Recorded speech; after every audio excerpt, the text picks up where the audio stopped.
Hello and welcome to EPG Pathshala. This is Stuti Goswami, and now we are going to discuss Module 19, which is United Nations Peacekeeping and Women.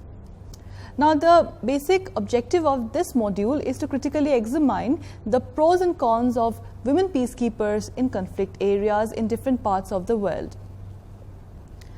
Women have a very important role to play when it comes to peacekeeping and peacebuilding activities in conflict and war zones.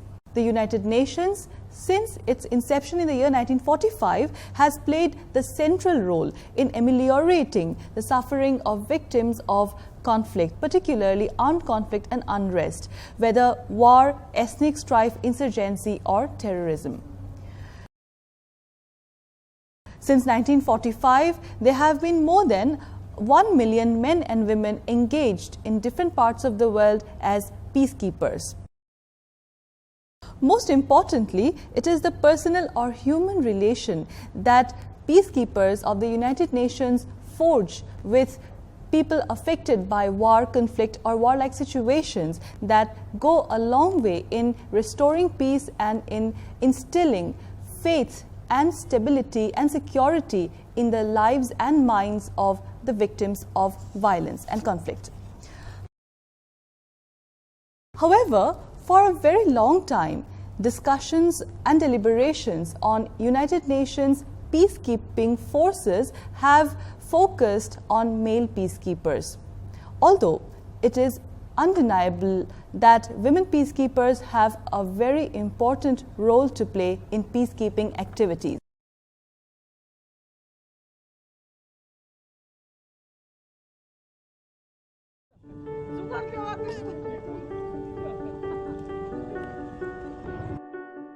In 1948, the United Nations Truce Supervision Organization, UNTSO, was created to observe and maintain a ceasefire, which marked the end of hostilities between Israel and the Arab League. It was the first UN peacekeeping operation in the world. Currently, there are some 16 peacekeeping missions scattered across the globe. More than ever before, women are signing up to serve as United Nations peacekeepers. In 2007, the first all-female battalion was dispatched to Liberia by the Indian government to assist this African nation in maintaining peace and security.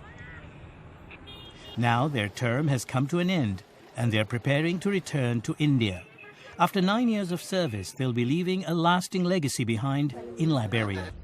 To inspiring Liberian women, to encourage them to join those entities, those operations that protect the nation. For that, we'll always be grateful. Following in their footsteps are the Mongolian female peacekeepers who were dispatched to South Sudan last year to help keep the peace and offer protection to women and girls displaced by the ongoing conflict. But the work was challenging for these brave women who found themselves thousands of miles away from home in a foreign land.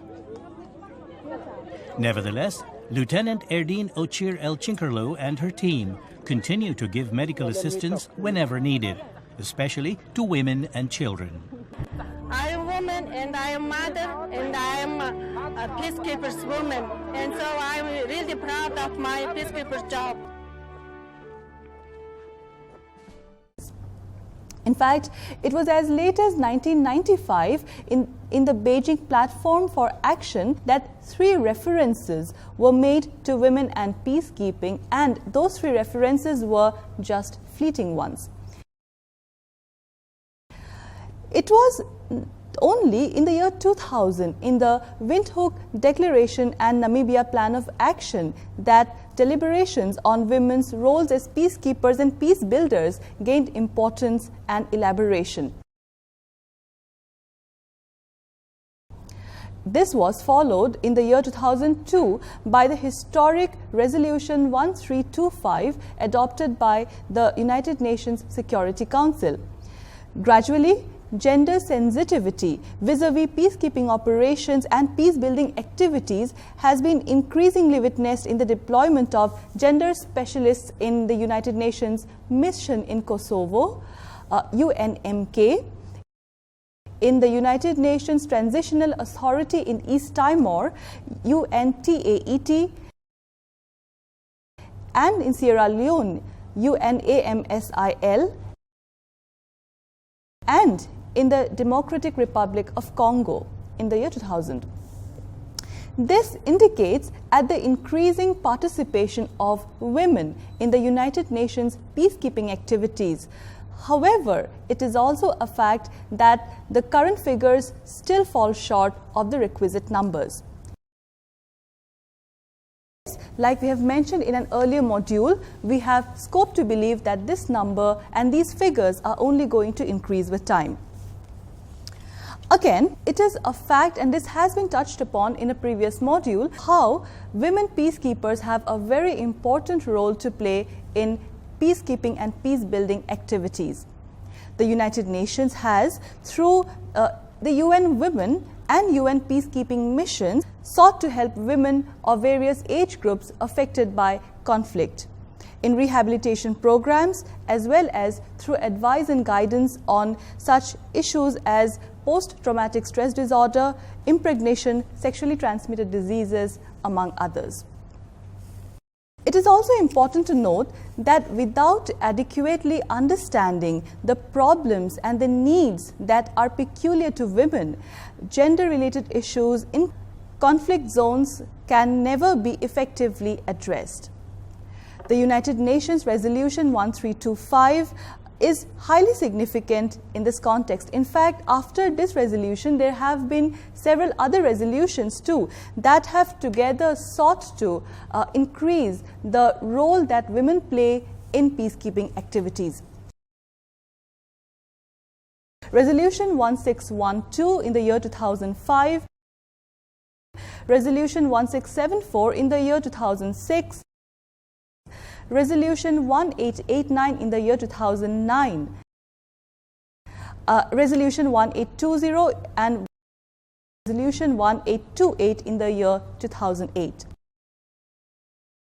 Now together these resolutions have played three significant roles in this context. Firstly, it has underlined the importance of addressing and controlling sexual violence and exploitation of women trapped in conflict zones. Secondly, these resolutions have also underlined the importance of participation of women peacekeepers at various diplomatic and decision-making levels. Thirdly, these resolutions have also sought to increase the number and the extent of participation of women in peacekeeping. Now, before we proceed, I think it is important to dwell a little upon some of the aspects or points pertaining to the United Nations Resolution 1325. Firstly, member states were urged to increase representation of women at all decision-making levels in national, international, and regional institutions. Secondly, the Secretary General of the United Nations was urged to appoint more female representatives as special envoys and special representatives.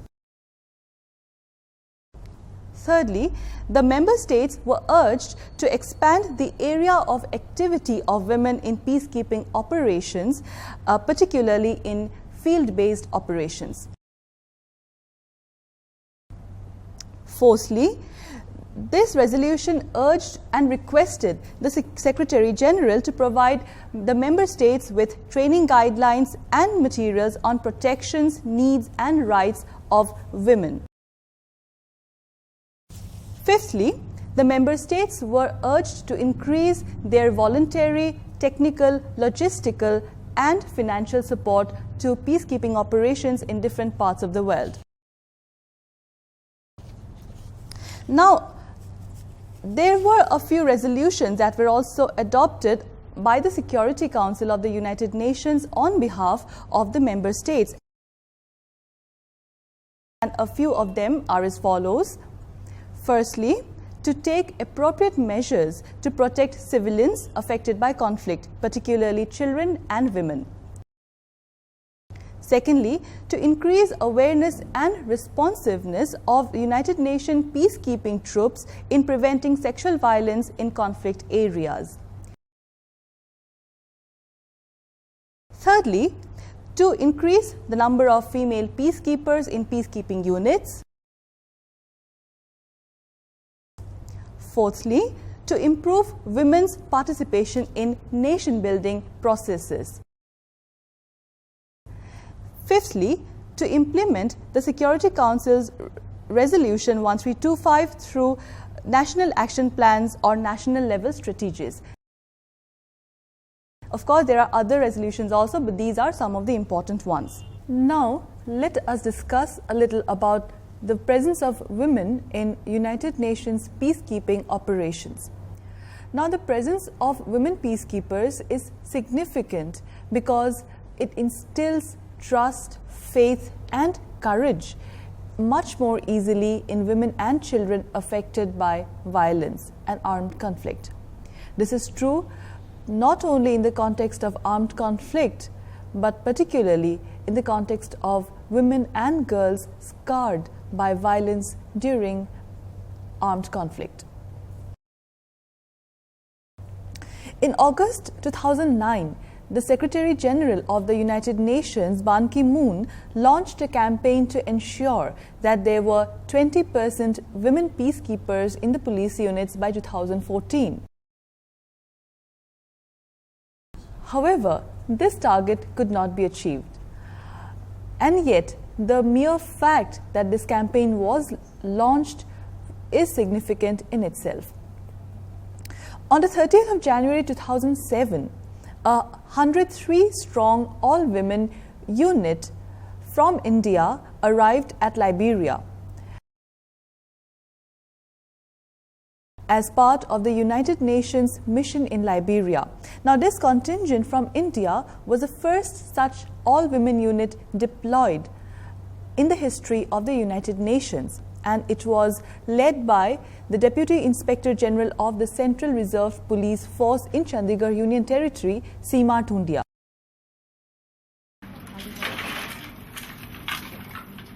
Indian female policewomen pick up their weapons at their fortified base in Congo Town.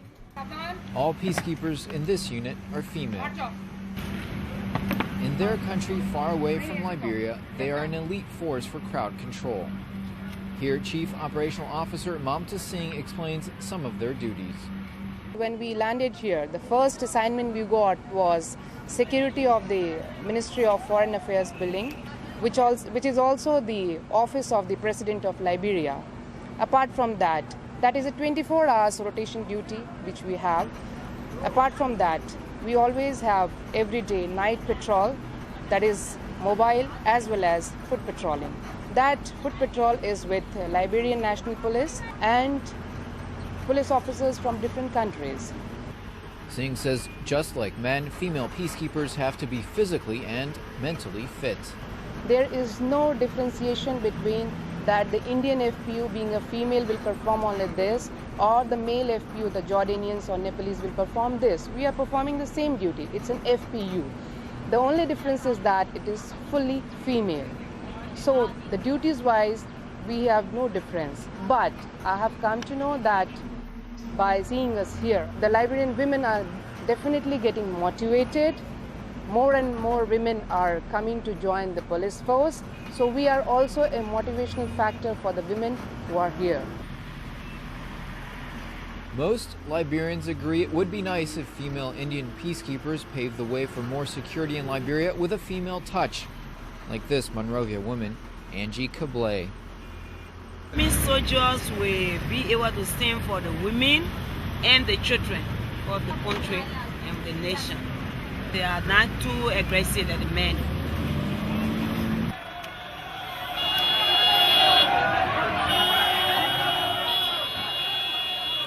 For now, the majority male Liberian police force needs all the help it can get in stamping its authority. On the Indian patrolled side of the capital, things seem much more under control. Indian peacekeepers say this has been an easy assignment so far, and if they help in promoting female opportunities, they say Liberia will be better for it as well.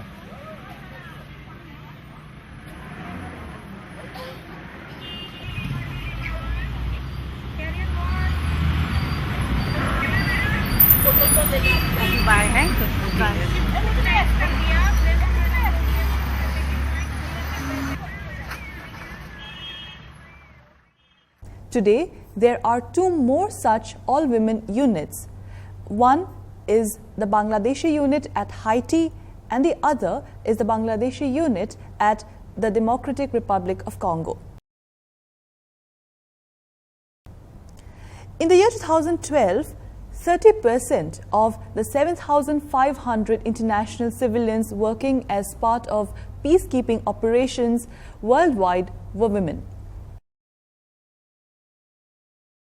In the year 2013, more than 50% of the peace agreements that were signed in different parts of the world had references to women, peace and security. In the year 2013, in the month of February, UN Women in India and the Center for United Nations Peacekeeping, or CUNPK, organized a summit in New Delhi. The summit was Women in Peace Building, and it saw the participation of 100 women peacekeepers, peace mediators, senior government officials and officials of the United Nations.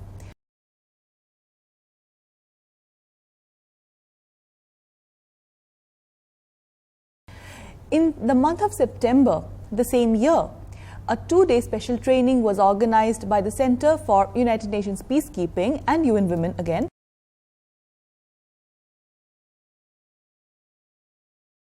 Now, this two-day training was aimed at educating women peacekeeping units in tackling sexual assault and cases of sexual violence and exploitation in different war-affected and conflict-affected zones.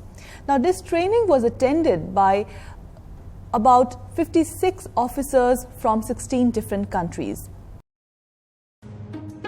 Well, the military is a patriarchy, a more powerful patriarchy than the one that we see in society. As a woman peacekeeper, I have a better access to the community. I have a better access to the women and the children who are majorly subjected to these violence and attacks. We still underestimate the role of female military women in the mission.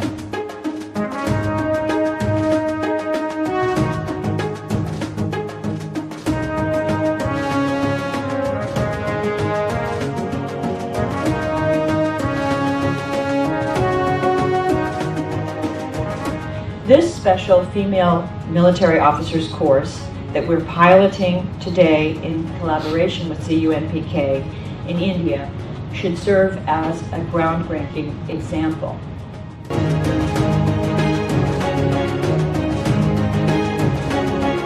United Nations as an organization of peacekeeping, it has seen a loophole in saying as much as we deploy men, as much as we're achieving, there is still a loophole. And the only way to fill this loophole is to get female soldiers in. Personally, I feel that this is a course which has afforded me the opportunity to share my perceptions, my experiences with other females from different parts of the world. I could learn properly the use of rules of engagement, the use of mandates, principles of peacekeeping operation. We have to try to lift up the survivors of sexualized violence and honor them by paying attention, by caring enough to bring their suffering to an end, by telling them that we do not accept the violence against them. That's our main mission there. What action will you take as a peacekeeper?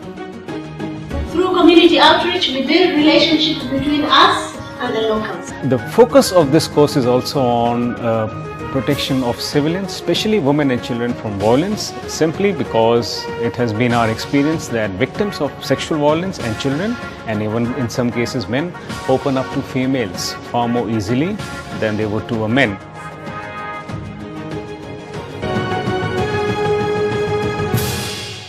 This two-day training program, however, is not an isolated instance, because in different parts of the world, the UN Women and the Department of Peacekeeping Operations, or DPKO, has been organizing, particularly in recent times, training programs and workshops of this sort in order to sensitize people about handling cases of sexual assault and sexual violence and exploitation as part of peacekeeping operations.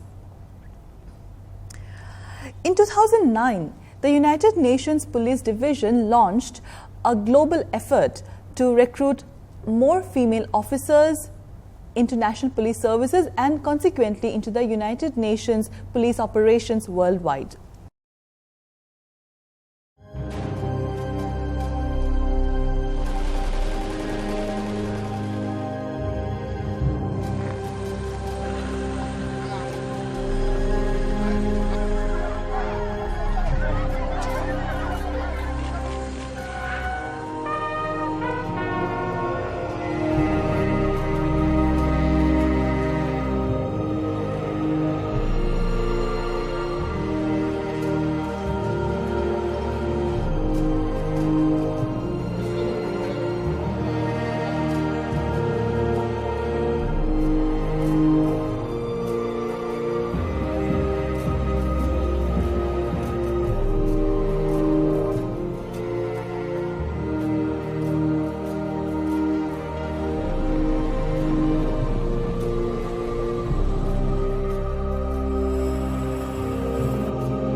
In the year 2013, the Departments of Field Support, Peacekeeping Operations and Political Affairs undertook a project called Bridging the Civilian Gap in Peace Operation. Now, this project was intended to understand those problems that thwart the increase in the number of female staff in the field-based operations or in various peacekeeping missions and operations worldwide. However, it is significant to note that despite several efforts being made, the highest number of women engaged in peacekeeping activities and operations are in civilian capacities.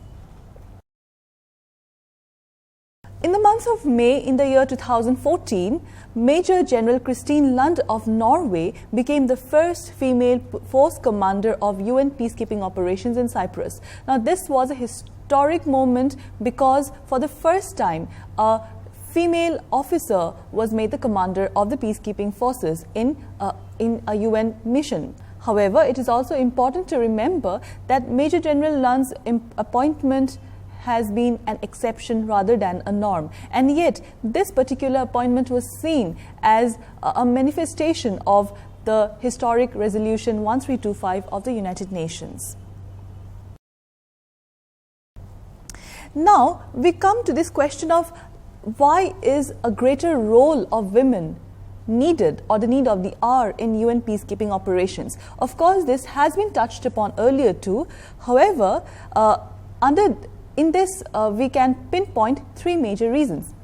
Firstly, the fact that most women engaged in peacekeeping activities worldwide are in civilian and civil military operations. So basically, they are yet to be fully involved or intensively involved in active field-based operations.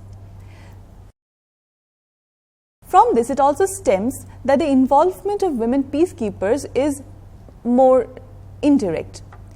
Since the contingents engaged in peacekeeping operations are from other countries, it is also imperative for the peacekeepers to establish a rapport with the local population in order to reduce confrontation with the local population and also help in rehabilitation.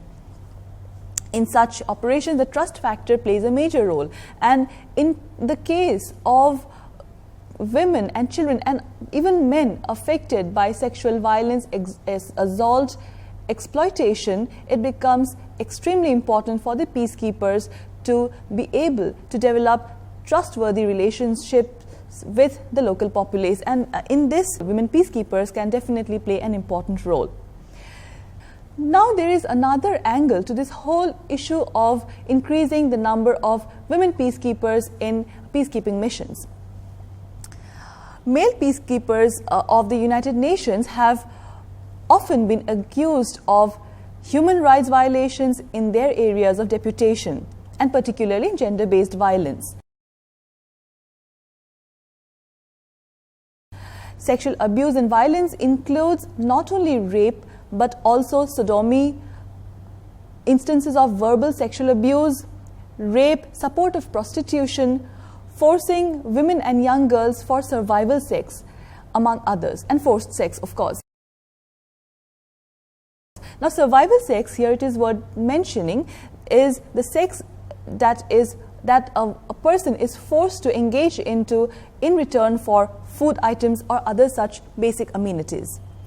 And such accusations against male UN peacekeepers have emerged from places like Haiti, Liberia, Sierra Leone, Bosnia, Cambodia, East Timor, Democratic Republic of Congo, and even Bosnia and Kosovo.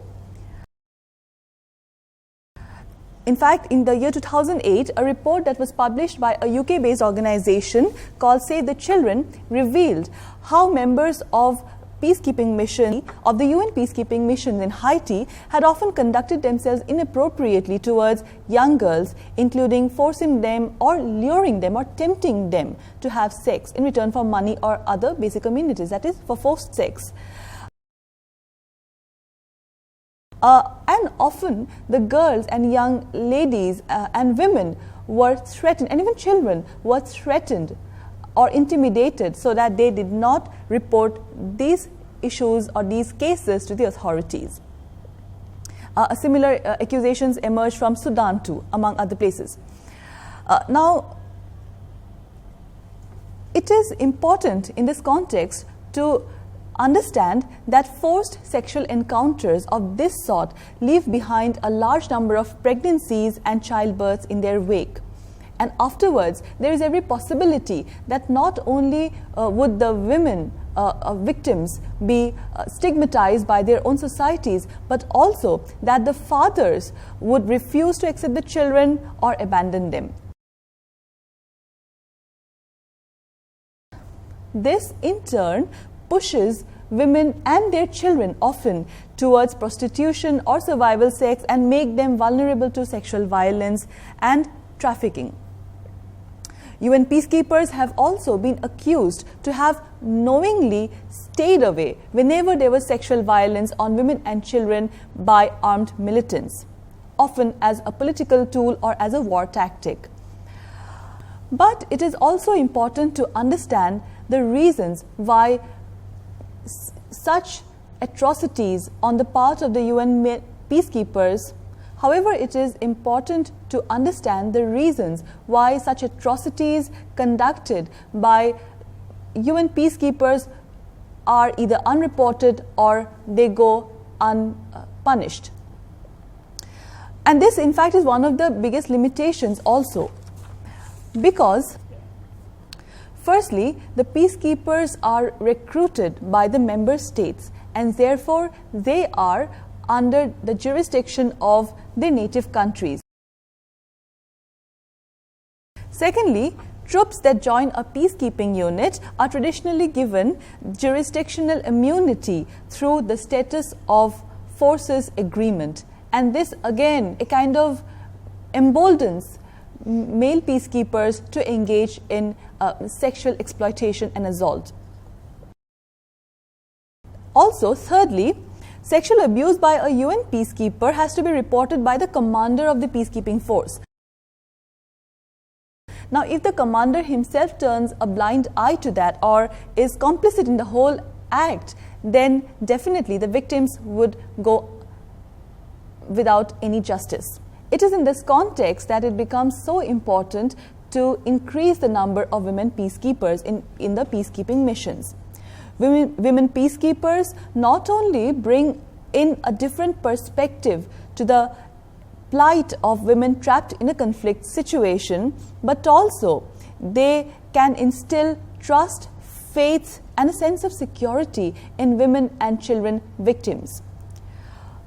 And of course, it goes without saying that the female perspective is not only different from the male perspective, but it can be striking at times.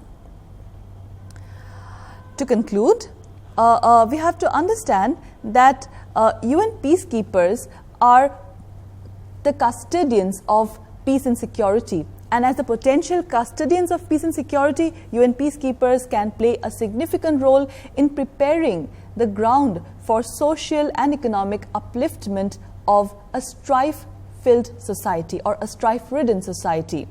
For this, of course, the safety concerns and the psychological, physical, emotional needs of women, victims, and women combatants, ex-combatants is of utmost importance. If peacekeepers themselves become a threat to the safety of women, whether young or old, then no amount of resolutions or no amount of laws can help salvage the conditions of women in conflict areas.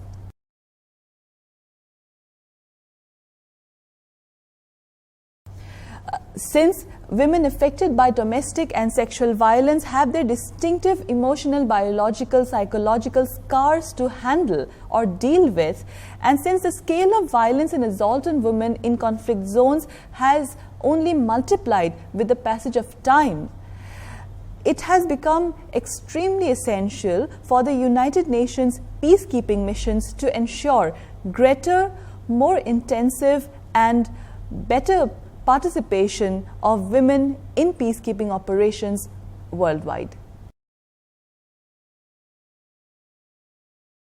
Thank you.